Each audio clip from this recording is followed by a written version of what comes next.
para a nossa meditação. Assim diz o texto sagrado: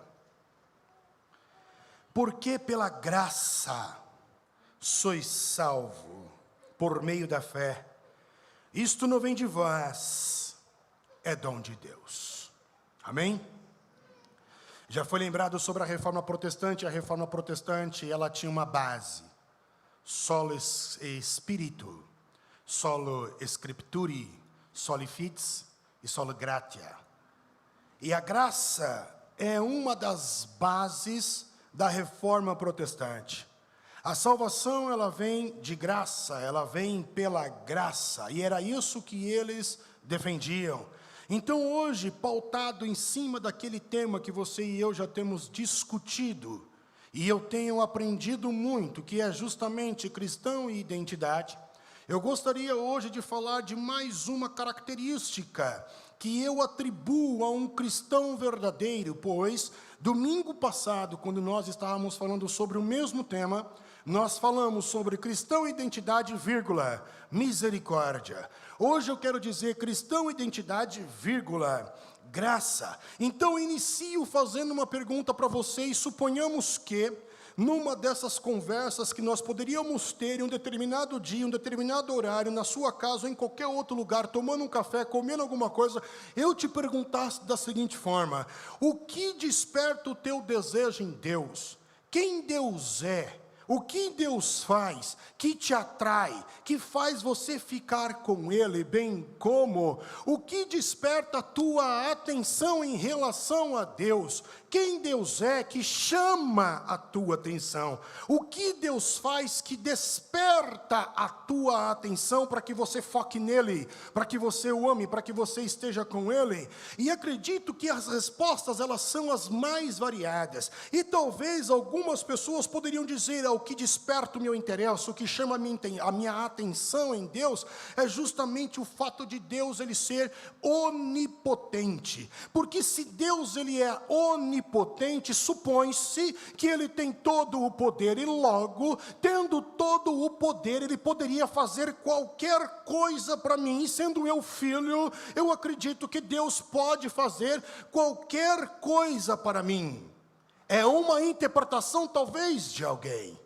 Agora outros talvez já diriam que o que chama a atenção, o que desperta o interesse, é o fato de Deus ele fazer milagres. Milagres que provocam alumbramento, milagres que provocam espanto. Deus ele faz milagres. E o grande problema do milagre, ou do conceito anterior que eu falei, é justamente o fato de talvez você se relacionar com Deus pelo motivo errado. E Jesus alertou as pessoas ao seu redor, quando essas pessoas começaram a seguir Jesus por causa do pão que ele multiplicava. É o que João, o apóstolo, escreve no capítulo de número 6 e verso de número 26. Jesus respondeu-lhes e disse: na verdade vos digo que me buscais, não pelos sinais que vistes. Ou seja, vocês não estão reconhecendo que as profecias do Velho Testamento estão se cumprindo em mim. Vocês não estão reconhecendo que eu sou o Messias, o Emanuel, o Deus encarnado, mas vocês estão aqui me seguindo porque comeste pão. Que pão? O pão que eu multipliquei, os milagres que eu estou fazendo, e isso tem saciado vocês para esta realidade. É por isso que vocês estão me seguindo. Então, quando falamos sobre a onipotência de Deus e sobre o milagre de Deus, talvez a motivação de algumas pessoas para buscar, para chamar a atenção, para se prender a Deus, é uma motivação deturpada, desconfigurada.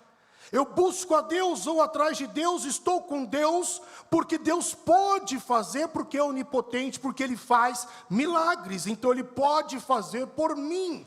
Agora suponhamos que a pergunta invertesse.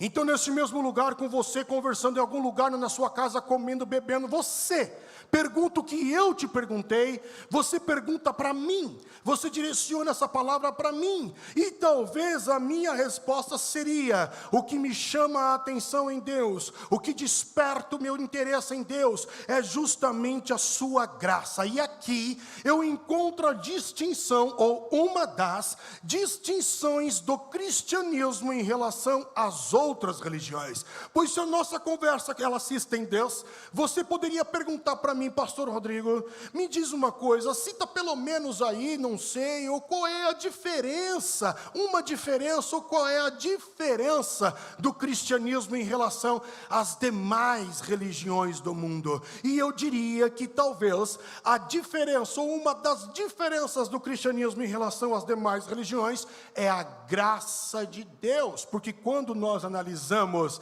as outras religiões, elas trabalham com um sistema que é o sistema karmista.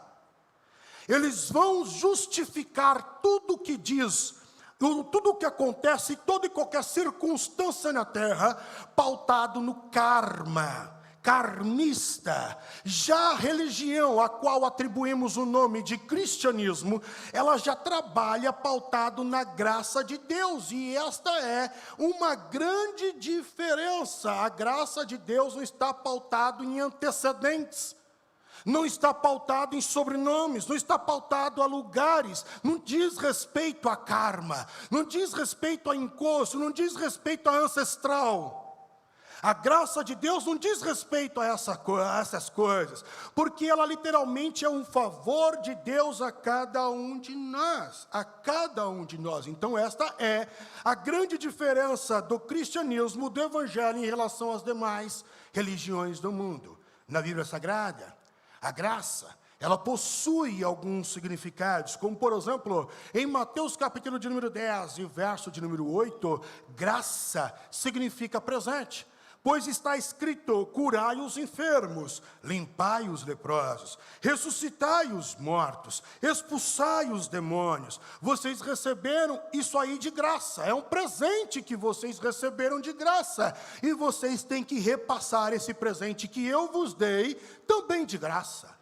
Neste mesmo versículo de Mateus, capítulo 10, verso 8, o termo graça também significa valor. Pois se eu recebi de graça e devo passar de graça, logo aquilo que é valor, eu não devo precificar, eu não devo contabilizar, eu não devo cobrar, eu não devo capitalizar, porque é um valor, e valor não tem preço, o que tem preço é mercadoria.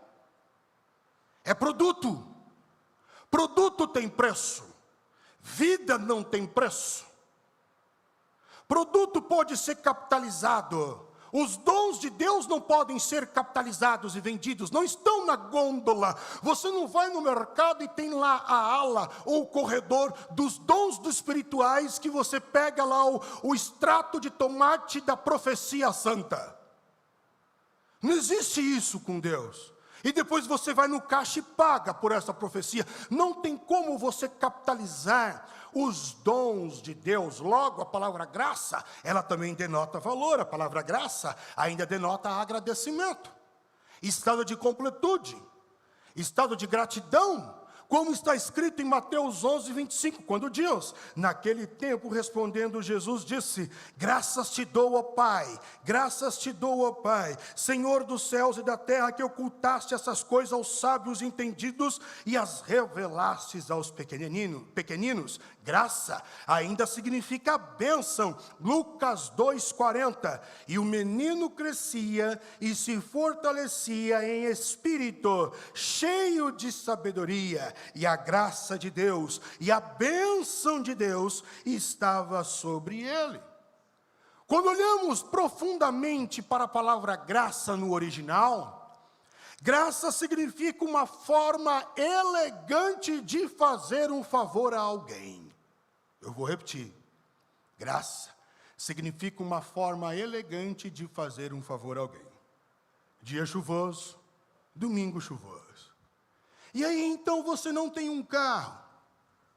E eu viro para você, irmão, como é que você vai embora? Eu vou chamar um Uber aqui. Não, irmão, peraí. Onde é que você mora? Em tal lugar, peraí. Eu vou chamar fulano de tal que mora na rua de trás, pertinho de você. Ele vai te levar. Isso é graça. Estou fazendo um favor. E o irmão que vai levar é que está efetuando graça, favor. Agora, a graça no sentido elegante já seria assim, Peraí, meu irmão, não vai embora, 2 minutos, deixa eu só cumprimentar o pessoal aqui, eu já te levo. Aí quando esse irmão vai comigo até o meu carro, eu abro a porta do meu carro para ele, eu seguro na mão dele, eu ajudo ele a levantar, eu paro em algum restaurante drive-thru, e aí lá eu compro para ele um combo, número 1, número 2, número 3, número 4, não sei o que ele escolher, compro para a família dele, aí eu levo ele para casa, eu abro a porta do carro, eu seguro ele, ajudo ele a descer e abro o portão da casa dele para que ele entre em segurança. Quando ele está em segurança, eu vou embora. Isso é favor elegante. Isso é graça. Amém, Jesus. Que aconteça com o pastor também. Que aconteça com o pastor também. Graça é conceder um favor de forma elegante a alguém. Graça é desfrutar do prazer de ser e pertencer. Pois todos nós, seres humanos, nós temos o desejo de ser e pertencer de algo, e poderíamos até levar isso para o âmbito profissional, para o âmbito acadêmico. Eu quero passar na faculdade tal, desde criança aquilo vai martelando na sua cabeça. Eu quero trabalhar na empresa tal quando eu terminar a tal faculdade, e tudo aquilo vai martelando na tua cabeça, aquilo se torna um ideal, aquilo se torna uma motivação, parte da tua vida. Você trabalha para que aquilo aconteça, você estuda para que aquilo aconteça, então de repente você entra, você consegue chegar lá, e quando você chega lá, você se sente em casa, você se sente parte integrante. Isso é graça, é desfrutar do sentimento de ser e pertencer. Graça ainda é uma expressão de generosidade, porque quando eu dou, quando eu faço, eu estou fazendo um favor. A generosidade é fazer um favor, conceder uma ajudinha. Logo, graça, de modo simples, entretanto não simplório, diria que graça é o favor feito a alguém que não merece. Este é o maior significado que nós conhecemos acerca da graça. Santo Agostinho, ele é um grande teólogo, e foi um dos que dissecou o tema graça. E ele diz que o orgulho humano, ele anula a graça de Deus. Repito, Santo Agostinho, quando discorre sobre a graça de Deus, ele diz que o orgulho humano anula a graça de Deus. E por que ele diz isso? O que está por trás da sua frase é o ensinamento onde a prepotência e a arrogância de achar que eu existo por acaso, ou de achar que eu existo por mim mesmo, anula o favor de Deus. A arrogância e a prepotência de achar que eu tenho o controle da minha vida, que eu mando e desmando nos acontecimentos e circunstâncias da minha vida, anula a graça de Deus. Isto é, o orgulho operante anulando a graça de Deus. E por que eu digo isso? Porque nós vivemos de favores. Por que você vive? Por causa do favor que Deus dá, chamado vida. Porque quando você volta ao eterno passado, você vai encarar Deus. Não existe mais a criação, porque você fez um retrocesso no eterno passado. E quando você chega no primeiro dia, e depois você volta mais um pouco, e não é mais o primeiro dia da criação, quem é que tem agora? O nada? Não, Deus. O que tem? Deus. Quando não há criação, o que tem? Deus. Então, quando Deus cria, não existia nada ou ninguém para tentar persuadi-lo para que ele viesse a criar. Não existe nada nem ninguém. Não existia um ser que falasse assim: ó Deus, eu tenho notado que o Senhor está na melancolia da eternidade.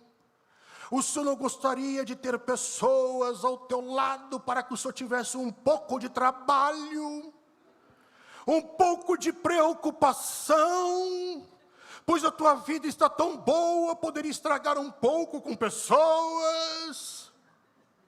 O Senhor não gostaria de criar. Não existe isso com Deus. Deus não cria por melancolia. Bem como Deus não cria por necessidade. Deus não tem carência, Deus é pleno. E eu já ensinei aqui, repito, nem do meu e nem do teu, glória a Deus. Deus, se tu está achando que Deus precisa do meu e do teu louvor, meu, pelo amor de Deus, esse Deus é muito fraco. Se tu está achando, eu vou lá para a igreja que eu vou cantar para Deus. Esse Deus é muito fraco. Porque tu pensar assim, é como se Deus tivesse necessidade de. E Deus não tem necessidade de nada. Criou porque quis. O fator decisivo da criação foi Ele. Logo, tudo que é criado, inclusive eu e você, toda a criação, só existe de favor por causa dEle. Tudo vive de favor. Isso é graça.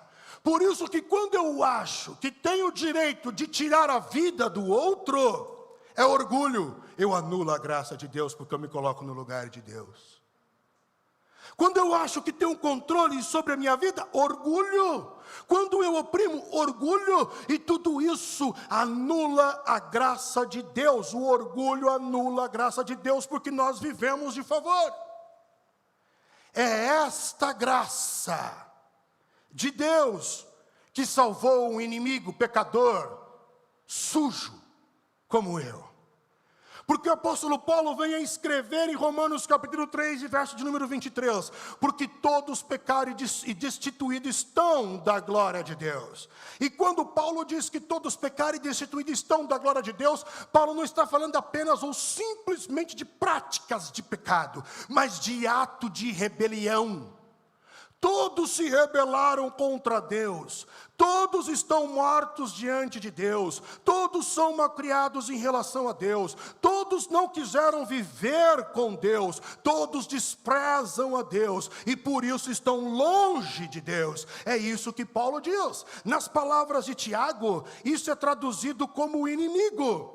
Você amar outras coisas, desejar outras coisas e tentar anular Deus, faz de você e de mim um inimigo, como escreveu Tiago no capítulo 4, verso de número 4. Adúlteros e adúlteras, não sabeis vós que a amizade deste mundo é inimizade contra Deus?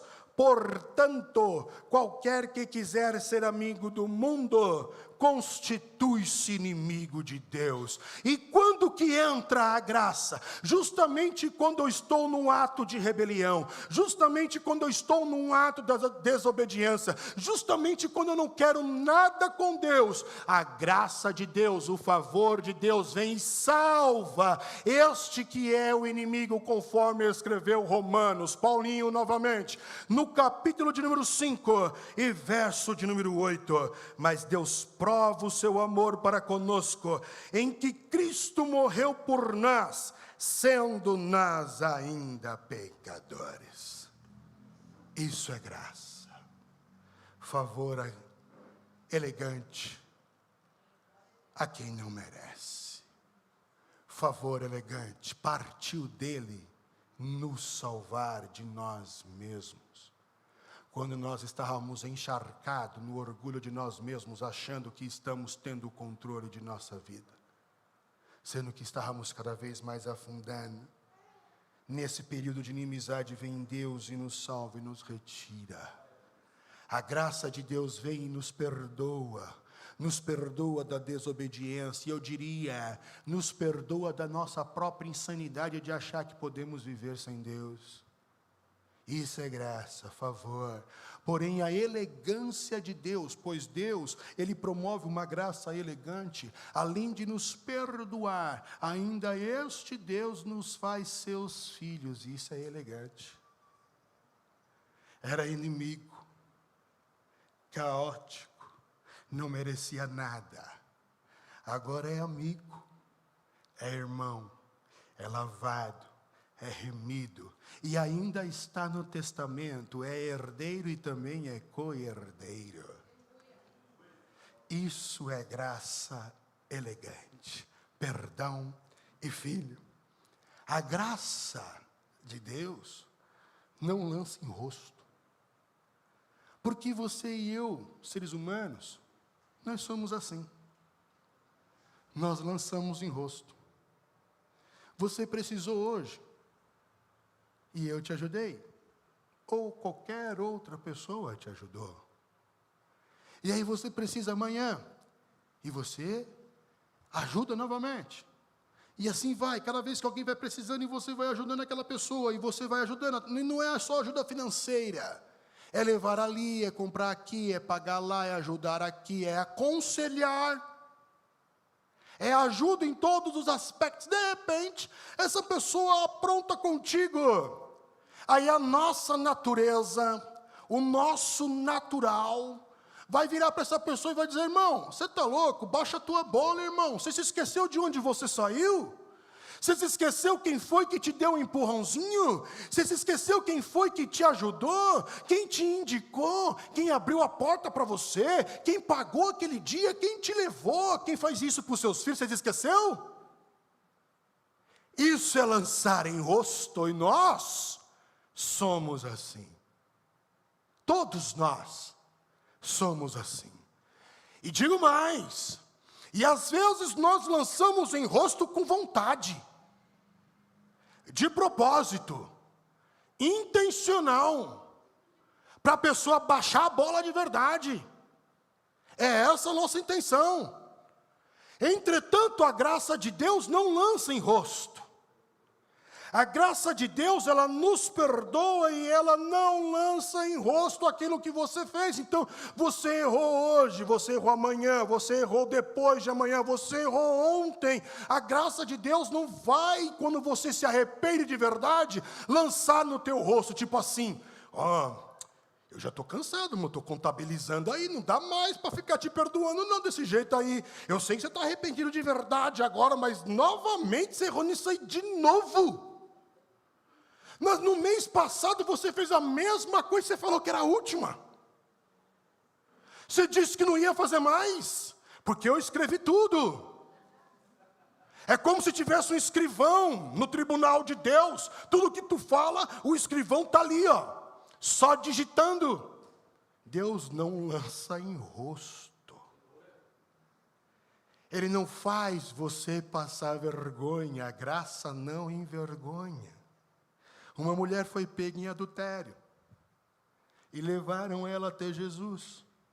E quando ela chega lá em Jesus, nós sabemos do enredo, nós sabemos que Jesus parece que baixa a cabeça, começa a escrever no chão.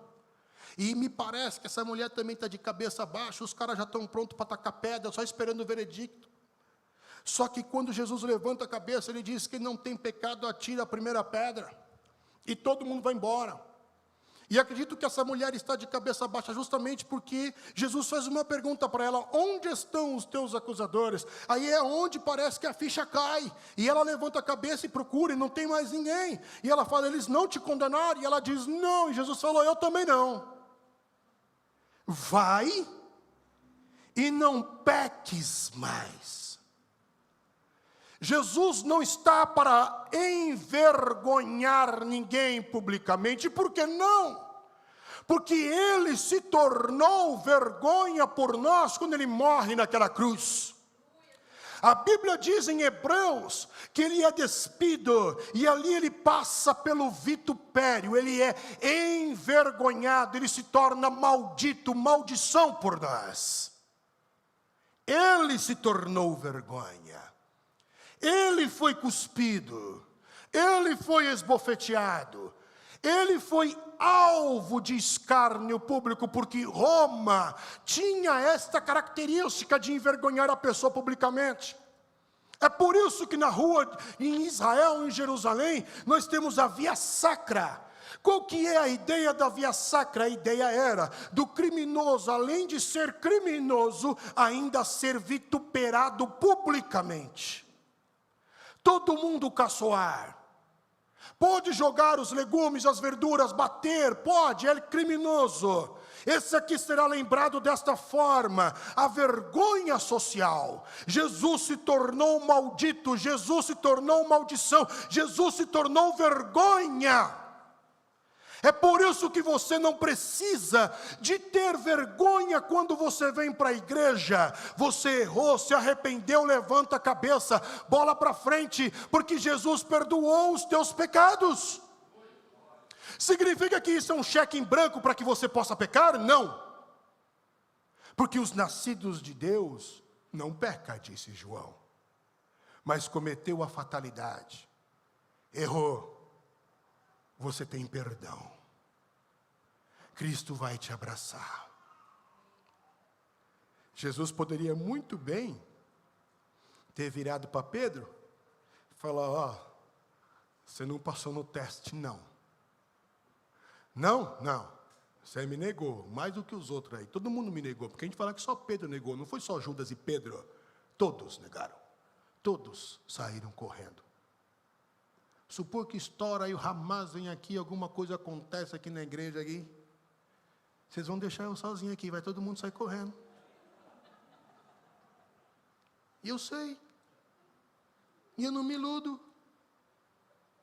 Eu não me iludo, nem espero que tu me proteja. É natural. Até eu faria isso contigo. É natural. Está no perigo, o que você faz? Corre! Aí quando você vai lá para João, Jesus tem uma conversa lá no final do livro de João, e vai conversar com Pedro: Pedro, tu me amas? Aí Pedro não entende muito bem, mas Pedro está meio envergonhado. Jesus poderia fazer diferente. Você não passou no teste, não. O período de 45 dias, você quebrou o acordo entre nós.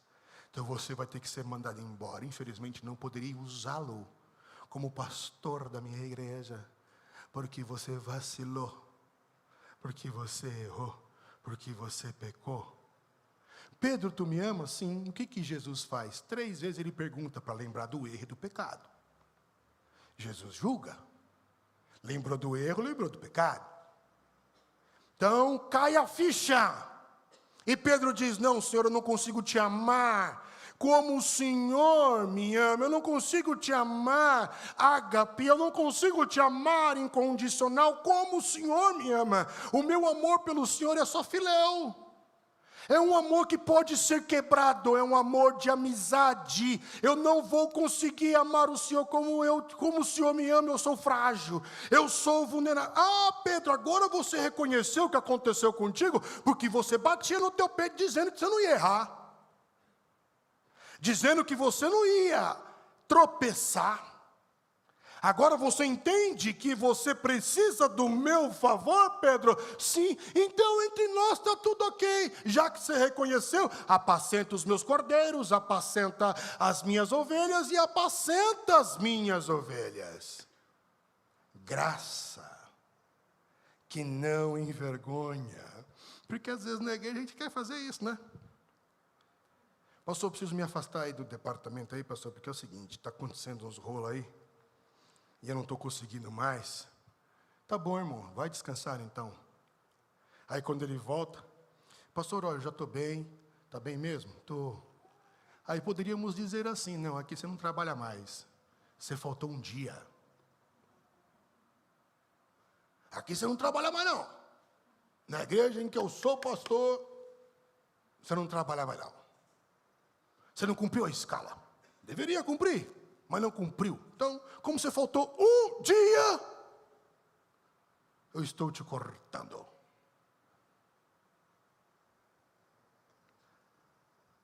Eu não sei que tipo de evangelho. Com isso eu não estou falando, irmãos, que não devemos tratar os problemas. Com isso eu estou falando que devemos tratar os problemas em amor. É diferente. É diferente. Você vai corrigir. Se a pessoa não quiser melhorar, ela sai e não volta mais. Você pode perceber.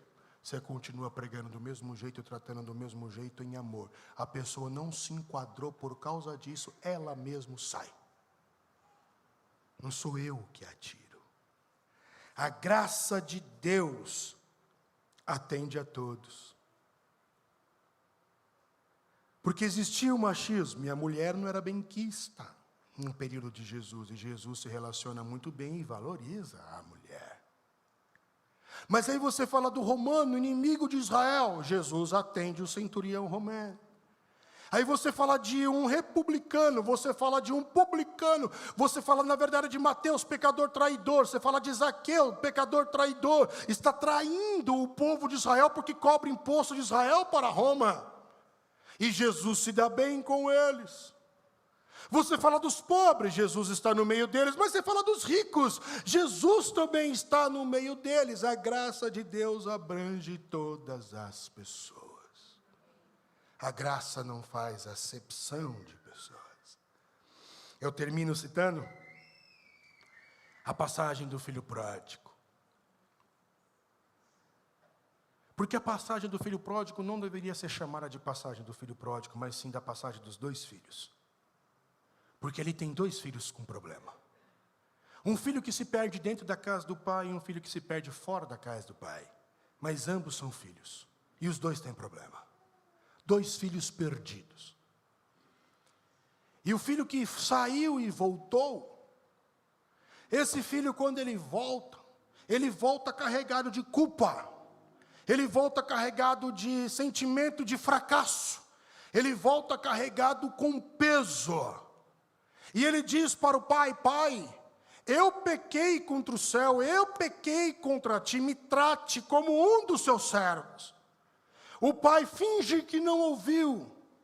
O pai dá uma festa, o pai lava ele, o pai corta o cabelo, o pai faz a barba, o pai troca a roupa, o pai coloca um anel, o pai coloca uma sandália, o pai pega o animal mais gordo e faz desse animal um churrasco, o pai dá uma festa. E quem sabe, esse filho poderia dizer assim: Pai, mas eu não mereço.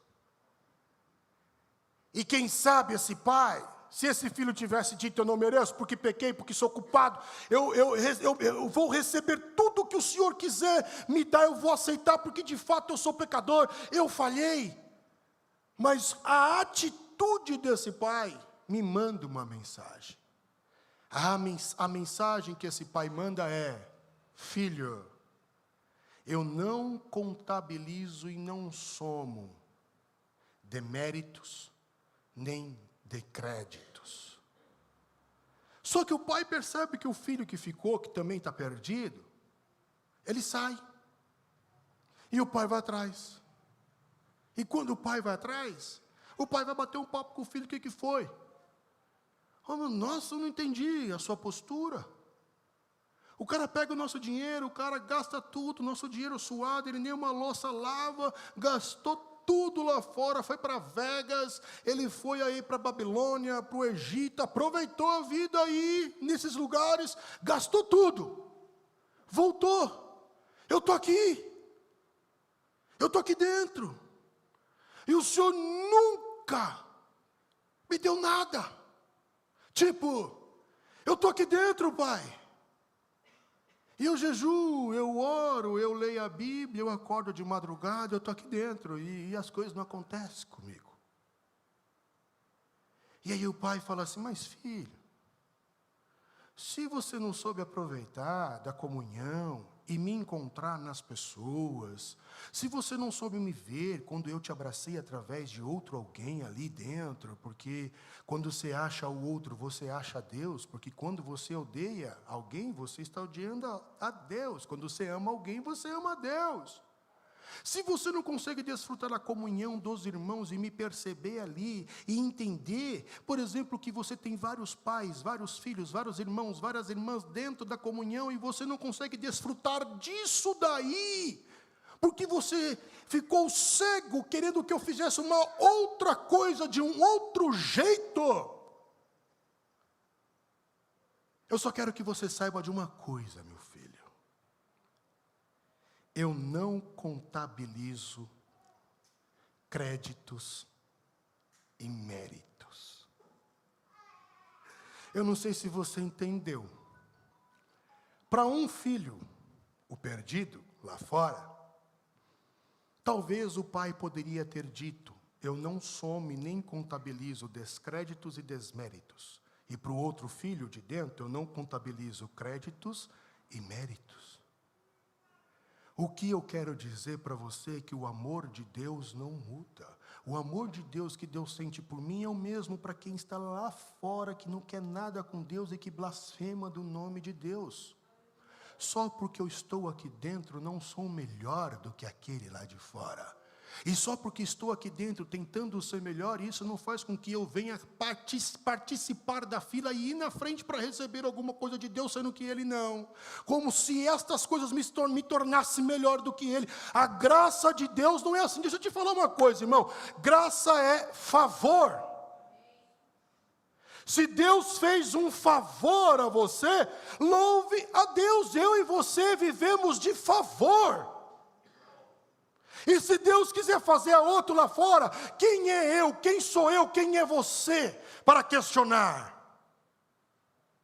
A humanidade vive de favor.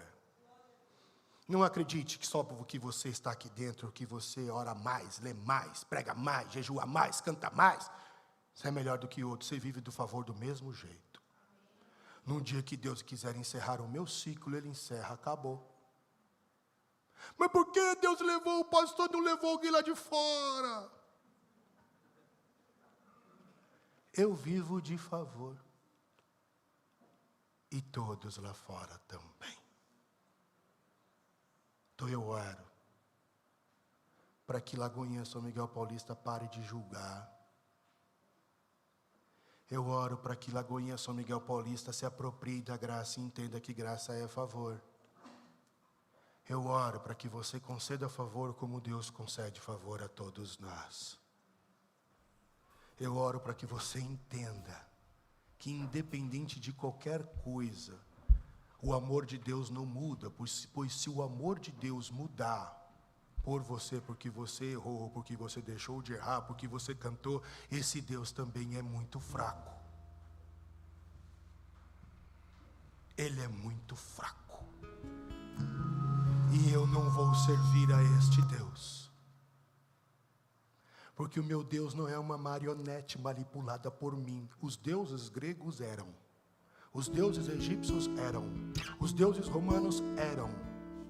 Deuses manipulados. Quanto maior o sacrifício, mais aquele Deus fazia. Era essa a concepção. Manipulação. Deixava de fazer, aí então Deus ficava irado.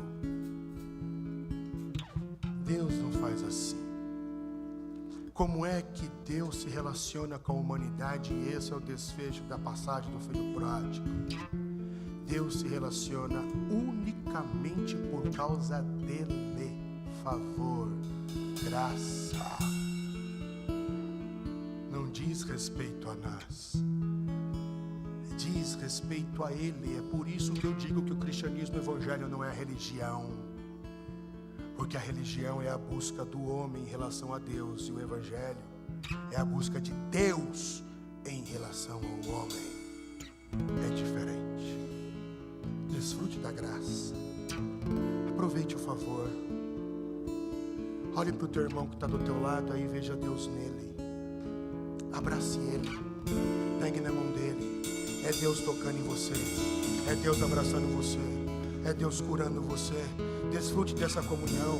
Talvez o milagre que você está pedindo está do teu lado aí. Só que você e eu ignoramos. É mais ou menos como um pai. É como um pai que não tem o amor do filho, mas ele tem vários filhos. Vamos supor um pastor não tem o amor do filho. O filho não o ama, o filho não o quer. Só que ele tem uma igreja, e a igreja são os filhos desse pastor. Só que ele não aceita esses filhos, porque ele não tem o outro. Ele não reconhece, é o filho que está perdido aqui dentro. Não consegue ver Deus na chuva, Deus nos detalhes, Deus na borboleta, Deus numa flor. Deus fala. Só que queremos de outro jeito. Só aceito Deus quando aquele mistério daquele rolo descer e aquele fulano vier até mim e ainda dizer assim: eis que te digo. E Deus, como se Deus mandasse recado. O único mediador entre Deus e os homens, diz a Bíblia, é Jesus Cristo. Não tem outro. E a maior profecia é a Bíblia Sagrada. Não tem outra. Por isso, a Reforma gritava: sola scripto, só as Escrituras, solo fide, só a fé, solo Espírito, só o Espírito, e solo gratia, só a graça de Deus. Não podemos perder esse embasamento, nos desviando para emoções e sentimentos vãos. Devemos estar firmes na palavra. Desfrute do favor de Deus aqui dentro. Sinta-se pleno, sinta-se à vontade. Deus os abençoe.